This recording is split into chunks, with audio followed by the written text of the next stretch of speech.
Yo, what's going on, Dragon Ballers? Welcome back to another video. Today we're getting back into more of just like a discussion type video, something that I've been thinking about the past couple days. And today we're talking about how the Floodgate format is over. If you guys stuck around for the last meta, the Ultimate Squad meta going into the first set of Zenkai, you may have an idea of what I'm talking about. If you don't, that's totally cool. Stick around for the video. First things first though, if you're new, make sure to subscribe, hit that bell so you never miss a video. Let's just jump right on into this.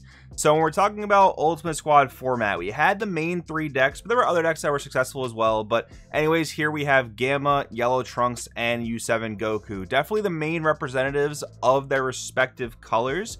And of course, we have Gamma and Trunks, which were definitely slower paced decks, much more mid-rangey and control decks. And then you had U7 Goku, basically kind of solo representing aggro. Like, this format ended up developing into a point that was not very aggressive. Again, you had U7 as like the sole representative, and it could still do some things into the turn 4, turn 5 range thanks to Ultra Mastery and the SSB Vegeta SCR, which is just really good in the mid to late game.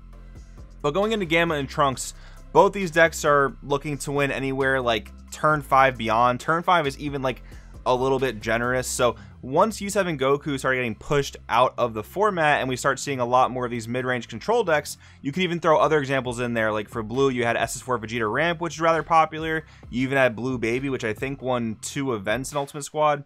And then for yellow, you also had like Yellow Turles, for example, which was just a SS2 Gohan Z Fighter Unison Span type deck, essentially. So you had those types of decks that are very similar to these two, very slow, or slower, I guess, than aggro, mid-rangey, and some borderlining that heavy control status. So as this format developed, one of the biggest complaints of the format was this kind of devolution into just floodgates and floodgates and floodgates, and it slowed the game down to such a crazy pace. We saw cards like Oceanus in certain blue decks doing very well. We saw Ready to Rumble in decks like SS4 Vegeta and Baby being very annoying. Yellow has its own floodgates. We'll talk about some of those later, but of course you have like Forbidden Power and Mecha Freezer Robotic Riposte. And then in red, you know, considering how strong red is aggressively, it's pretty crazy to consider the floodgates that red has at its disposal. One of those being Violent Rage, just shutting down literally anything 20k or higher, depending on if you call battle cards or unisons. Typically, you call battle cards because your opponent can always summon more battle cards than they can actually play unisons typically.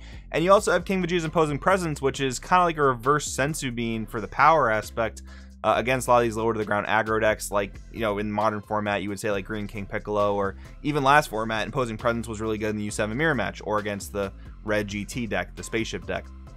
So we got to this point where the format slowed down quite a bit, and these floodgates became very overbearing. A lot of players were very annoyed with this, and some floodgates are worse than others. Look at ones like Oceanus and Robotic Riposte. They had a lot more accessible answers within the format. In red, you had Resolve Renewed. In yellow, you had T-Blow, which doesn't answer Oceanus, but stops Riposte, for example. Ready to Rumble, definitely a bit of a harder card to stop, especially if your opponent's paying the full 4 for it, like an SS4 Vegeta. And then extra card floodgates are honestly the most difficult to interact with, but sometimes they can be the least limiting in some ways. So you'd have to have like a counter to truly stop those. But again, like, you can actually play around them to some degree. Like Forbidden Power, you're just attacking all your battle cards first and then leaving your Unison and Leader for last. Or Violent Raise, if you can attack under it, that's great. Not all decks have the ability to do that. But, you know, Ready to Rumble, a lot of decks just will not swing one time after that because it's not worth giving up an energy, especially if you can't deal with the blocker here. Oceania, same thing. You're not going to attack once to mill 4 cards if you can't deal with the blocker without having to attack, as just some examples. But basically, we've come into the current format, the first set of Zenkai series, and the format instantly became much more aggressive. Now, a lot of people attributed that to the Z mechanic, which I don't think is actually an accurate representation. I don't think the game got faster because the Z deck's a thing. I think that the game got faster because aggro just had really strong cards printed for it this time around. If you look at these two decks, Sin and SS4 Gogeta, they're really just direct power creep to U7. I mean, one, the Z leaders are absolutely insane. The introduction to the Z deck is also very powerful. Red happens to have the best pool of Z cards, but when you have the same Z cards across U7 and then these two decks, you got to look at the main decks themselves to see which one's better. So when you're looking at Sin and Gogeta, they both have like all the red staples you're typically used to for the most part, and they also have the classic design philosophy of red, at least for what that's been for the past several sets, which is really strong one-drop threats. And those can vary here and there, but Gogeta's got a one-drop double strike and a one-drop critical that both hit for 20k. Yes, they have combo costs, and sometimes they cost 2 energy if you don't have your unison established, but that's a pretty rare case, to be honest. And then Omega Shenron's got Dread Destroyer, one-drop 20k that also offers removal and has double strike inherently and can gain critical at basically instant speed. So those are some of the reasons why these decks are certainly bringing aggro back to the top of the game, whereas last format, that was just solely not the case. Aggro was just not highly represented, and it just wasn't all that strong either. U7 was a much more manageable deck, for as much as people didn't like that U7 could stay at 8 life and still be a very aggressive deck. I mean, now Sin can do that, in all honesty. You don't really want to do that in Sin because you want to go to your Z leader as soon as possible, but you can do that in Sin. You can be as aggressive as you want, still draw a really big hand, and not worry about your life total. Gogeta, definitely less of an aggressive deck. I think it's more of a tempo deck, but it can still be very, very aggressive, especially if it goes first and has that energy advantage. But the thing about Gogeta is that it just out-tempos so many other decks because of the insane hand size it draws. Think about this. When you swing with your Awakened leader, you swing, you draw a card, you play one of the, I think they're the Preparing to Brawl duo.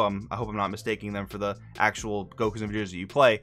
But yeah, you play the Preparing to Brawl guys, which draw another card on play, and then you combo them and you draw another card. So you're literally drawing 3 cards on swing, which is insane. Yes, you're losing a card in the process, but you're still plussing 2 on that swing, which is absolutely crazy. So I think that's the reason why the format has sped up quite a bit, is because Red has got some really crazy aggressive decks, not really because of the Z deck as an inherent mechanic. And yes, there's crazy imbalance between the Z decks themselves. I mean, Green and Black's Z deck are basically non-existent compared to Yellow, Red, and Blue, and even within those 3, there's still a varying power dynamic, but that's not, again, that's not the Z mechanic's fault. That's the way the cards are printed and the various power levels. That's more so of a design fault on Bandai's part. We talked about that in a whole nother video, so I won't get too far into that here. But then I have SS3 Reboot here, kind of representing control. It's won 2 American events, while in basically every event, whether it's American, European, any event that I've covered here on the channel, I think those are the only 2 regions that I've really been able to see as far as events go.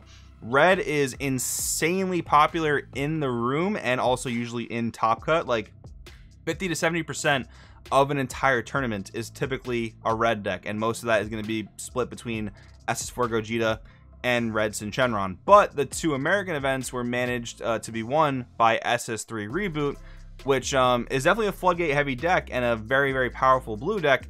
But my argument for the Floodgate meta being over is basically because Floodgates are just not as prominent or not as game ending as they once were. So as a quick example, if we went back to the last format and I was playing Yellow Trunks and you were playing Gamma, I swing with my leader, you activate the Android 15, I think it is, the Android 15 Floodgate, where I had to bottom deck 2 cards from my hand if I want to attack the rest of the turn.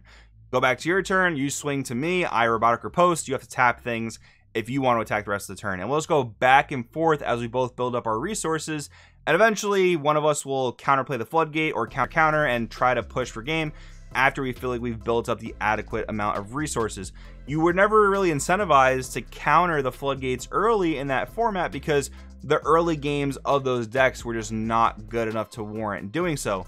Floodgates are kind of getting phased out in a manner of speaking because these red decks do so much in the early game that you can't really afford to play Ready Rumble for 4. You can't really afford to play Robotic Riposte when these red decks have Resolve Renew to answer it for 1, and then keep applying a significant amount of pressure after you just tapped out for that Floodgate, right? So that's definitely why Floodgates are being phased out of the format. Yes, decks still play them. Yes, you'd still be crazy to not play Riposte in your yellow deck, but they're just not as effective as they were last format. And that's almost like Bandai giving players a direct, instant gratification, because so many players were saying how dull and how boring it was last format. So is that Bandai necessarily like directly responding to us saying all that? Probably not, because this set was definitely designed like 6 months prior to release. That's generally how just like card game teams work in cycles. They design a set very far in advance so that they can be on to the next set and just have future sets in development.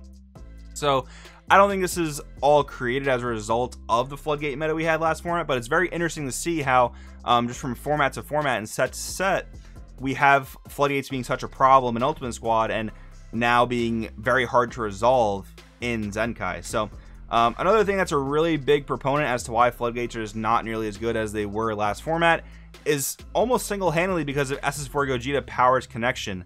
This Unison's ability to play Broly Crown from your hand for 0 energy and without having to actually get into combat is insanely good against blue specifically, but really any deck that's going to hold up more than 1 energy in order to try to end your turn. So again, this really applies to blue with SS3, with Gamma, with Blue Baby, all these different like super heavy stally control Floodgate decks.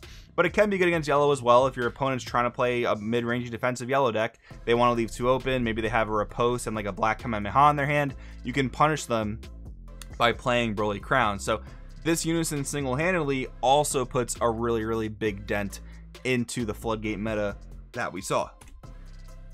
And again, it just all circles back into Riposte and things like Oceanus, these lower cost, lower battle power Floodgates being very easily answered by Resolve Renewed, and red happens to be the most highly repped color in this format. So that's just a really easy answer there. And I wanted to talk about Dormant as well, because I think people look to green as a color with a really good Floodgate, and this might sound crazy, but Dormant is actually not that good. Let me explain why. So Dormant puts a hard limit on your opponent where they can only attack 2 more times period for the turn, or I guess I shouldn't say 2 more times. Basically, when you activate Dormant, that attack is not negated, but they have that attack to go through and then 1 more attack after that, and then they are no longer allowed to attack for the turn. So you could consider it a mini baby hatch, but the reason why Dormant is not that good is because when you activate Dormant Potential, your opponent's probably attacking with like a 20k battle card or higher. Honestly, probably more likely a 25 or 30k battle card. So you're activating counterattack that 1 pitches a card from your hand in a color that doesn't draw insane amounts of cards like red does currently. So you're taxing your own hand size. 2, your opponent's attacking with probably their biggest battle card first, which means you didn't negate that attack. Now you have to deal with that attack in some other way and not take that damage, whether it's burning all your super combos or you're somehow negging other cards like comboing or blocking or something to stop that damage, and then you still have to deal with 1 more very large attack after that.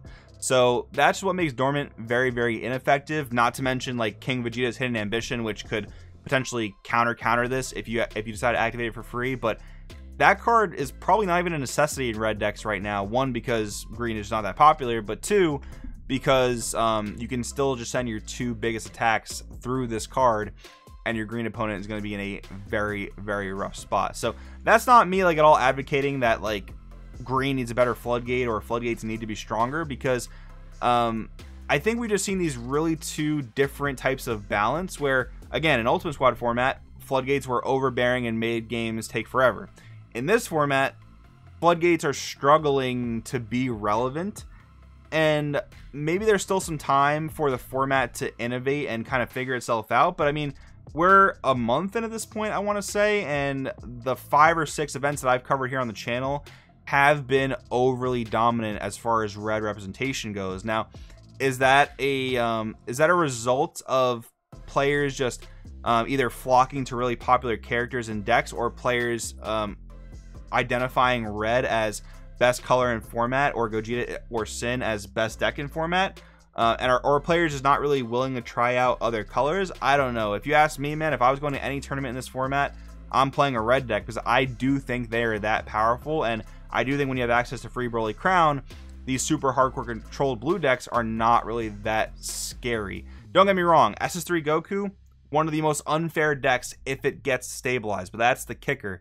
If it gets to stabilize. If you're playing red, and especially if you go first, but if you are a seasoned red player with Gogeta or Sin, you can put decks like SS3 in a position where they cannot stabilize, or they have to have the absolute best hand in order to stabilize if you've you know, been super aggressive with them. But anyways, that kind of brings us to the end of this discussion, and I have some questions for you guys that I want you to answer down in the comments. So do you like this type of format more? Do you prefer this type of format where Floodgates are not super overbearing, they don't really slow the game down all that much, but they seem rather ineffective? And if you think Floodgates have pretty much completely been phased out, how do you think the set 19 ban list could balance red without making the game too slow? Because I do think there was a legitimate argument to be made there that last format things were getting a bit too slow. A lot of things were ending in time, and unfortunately Dragon Ball Super is the type of game where it's really hard to determine time procedures because you can't just go by life total, because some decks take their own life in order to play the game. So